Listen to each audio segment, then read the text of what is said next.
knew. The whole time he knew. And he still washed his feet. Let that sink in.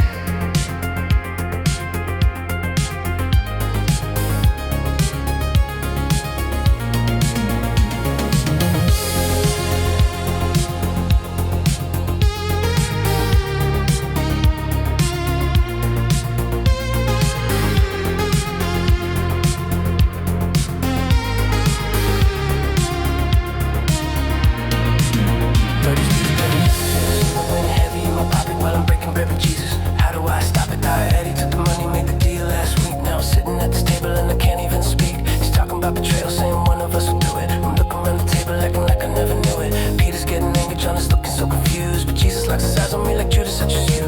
Not to condemn me, not to call me out my name, but to love me through the moment, even though he knows for shame. He took the bread and gave it to me, that's the final sign. Said, what you gonna do, go do it. Gave me one more time to change my mind and turn around and choose a different way. Agreed, I got a hold of me, I couldn't make it stay. So I left the upper room, left to save the other light. Walked into the darkness to betray him that same night.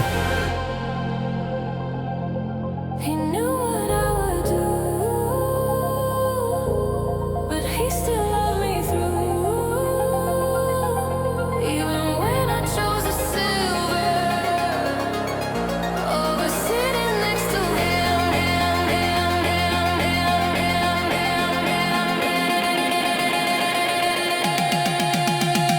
There's a Judas at the table every time we meet. Someone who kisses and betray him in the street.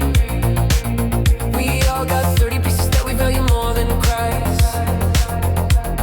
There's a Judas at the table, and sometimes that Judas is me.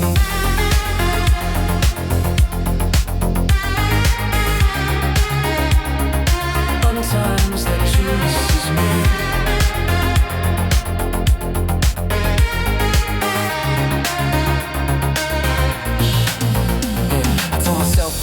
I was loyal to the core, I was with him from the beginning. I was more than just a follower. I held the money bag, I managed all the funds, but little by little I was stealing, taking just enough to justify my greed while I was walking with the king. Listening to sermons about giving up a thing. The hypocrisy was killing me, but pride kept me there.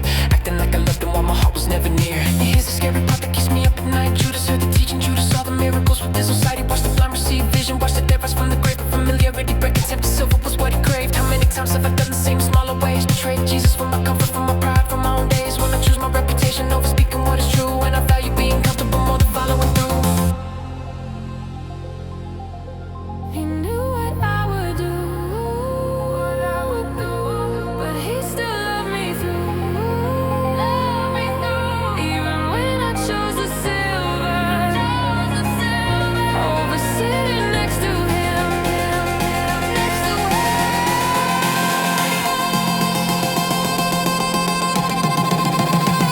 There's a Judas at the table every time we meet.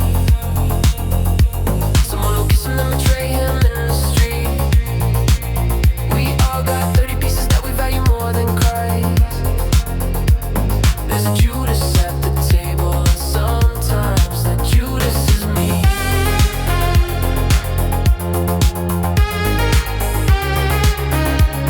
Sometimes that Judas is me.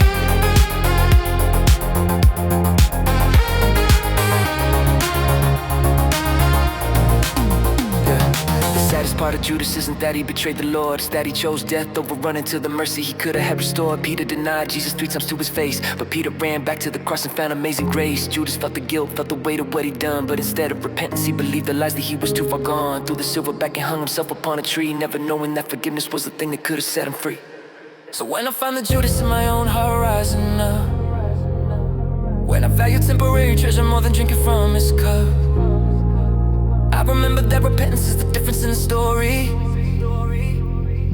between Judas and Peter, between shame and glory. Jesus knew I failed him before I ever did. He knew every betrayal, every time that I would quit, but he still chose to love me, still chose to die for me. So when I feel like Judas, I choose to run like Peter did. There's a Judas at the table, but there's also grace. There's silver in our pockets, but there's mercy in his face. And the difference between death and life isn't whether we betray, it's whether we come running back or throw our lives away. Don't be Judas.